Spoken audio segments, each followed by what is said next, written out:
Forbes list. Forbes മാസികയുടെ ലോക ശതകോടീശ്വര പട്ടികയിൽ 34,200 കോടി ഡോളർ ആസ്തിയുള്ള ടെസ്ല, സ്പേസ് എക്സ് എന്നിവയുടെ മേധാവിയായ ഇലോൺ മസ്ക് ഒന്നാമനായി. ആമസോൺ സ്ഥാപകൻ ജെഫ് ബെസോസിനെ പിന്തള്ളി മെറ്റ മേധാവി മാർക്ക് സക്കർബർഗ് രണ്ടാമതെത്തി. Lulu group chairman M. യൂസഫലിയാണ് ഏറ്റവും ധനികനായ മലയാളി.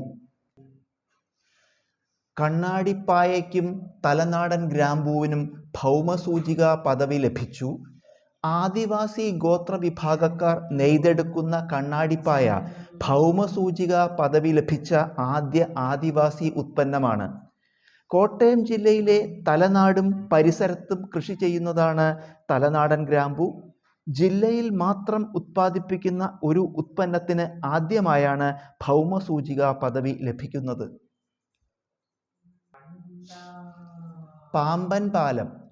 ഇന്ത്യയിലെ ആദ്യത്തെ വെർട്ടിക്കൽ ലിഫ്റ്റ് കടൽപ്പാലമായ പാമ്പൻ പാലം ഏപ്രിൽ 6 പ്രധാനമന്ത്രി നരേന്ദ്രമോദി രാമേശ്വരത്ത് ഉദ്ഘാടനം ചെയ്തു.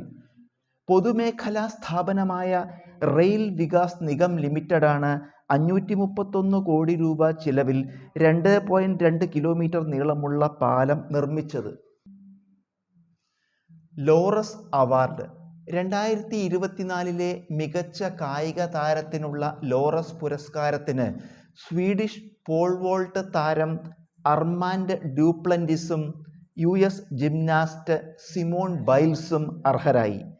കായിക മേഖലയിലെ ഓസ്കർ എന്നറിയപ്പെടുന്ന പുരസ്കാരമാണ് ഇത്. വിസ്ഡൻ പുരസ്കാരം. വിസ്ഡൻ ക്രിക്കറ്റ് മാസികയുടെ കഴിഞ്ഞ വർഷത്തെ leading cricketers of the world ആയി ഇന്ത്യൻ താരങ്ങളായ ജസ്പ്രീത് ബുംറയും സ്മൃതി മന്ധനയും തിരഞ്ഞെടുക്കപ്പെട്ടു. 2 തവണ ഈ ബഹുമതി നേടുന്ന ആദ്യ ഇന്ത്യൻ വനിതാ താരമാണ് സ്മൃതി മന്ധന. A Jayathilak.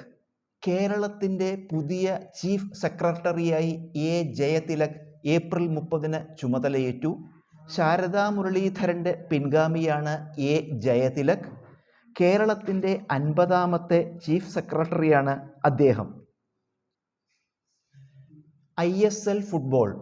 Indian super league ഫുട്ബോളിൻ്റെ 11ാം എഡിഷനിൽ കൊൽക്കത്ത ക്ലബ് മോഹൻ ബഗാൻ ജേതാക്കളായി. ഫൈനലിൽ മോഹൻ ബഗാൻ ബംഗളൂരു FCയെയാണ് തോൽപ്പിച്ചത്. ലീഗ് വിന്നേഴ്സ് ഷീൽഡും നേടിയ മോഹൻ ബഗാൻ ഇരട്ട കിരീടം കൈവരിച്ചു. English premier league. ഈ സീസണിലെ ഇംഗ്ലീഷ് പ്രീമിയർ ലീഗ് ഫുട്ബോളിൽ ലിവർപൂൾ ജേതാക്കളായി. ഇംഗ്ലീഷ് പ്രീമിയർ ലീഗിൽ ലിവർപൂളിൻ്റെ 20ാം കിരീട നേട്ടമാണ് ഇത്.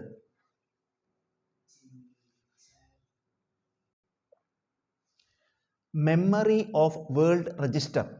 ഭഗവത്ഗീതയുടെയും നാട്യശാസ്ത്രത്തിൻ്റെയും പുരാലിഖിതങ്ങൾ ഉൾപ്പെടെ 74 രേഖകൾ മെമ്മറി ഓഫ് വേൾഡ് രജിസ്റ്ററിൽ പുതുതായി ചേർത്തു. ഇതോടെ ഈ രജിസ്റ്ററിൽ പൈതൃക രേഖകളുടെ എണ്ണം 570 ഇതിൽ 14 എൻട്രികൾ ഇന്ത്യയുടേതാണ്. വോറ്റൻ. ഭീകരപ്രവർത്തനങ്ങളുടെ ഇരകളെ സഹായിക്കാനായി വിക്ടിംസ് ഓഫ് ടെററിസം അസോസിയേഷൻ അഥവാ വോറ്റൻ എന്ന രാജ്യാന്തര സംഘടന ഏപ്രിൽ 30 സ്ഥാപിക്കപ്പെട്ടു. UN-ന്റെ നേതൃത്വത്തിലാണ് വോറ്റൻ രൂപീകരിച്ചത്.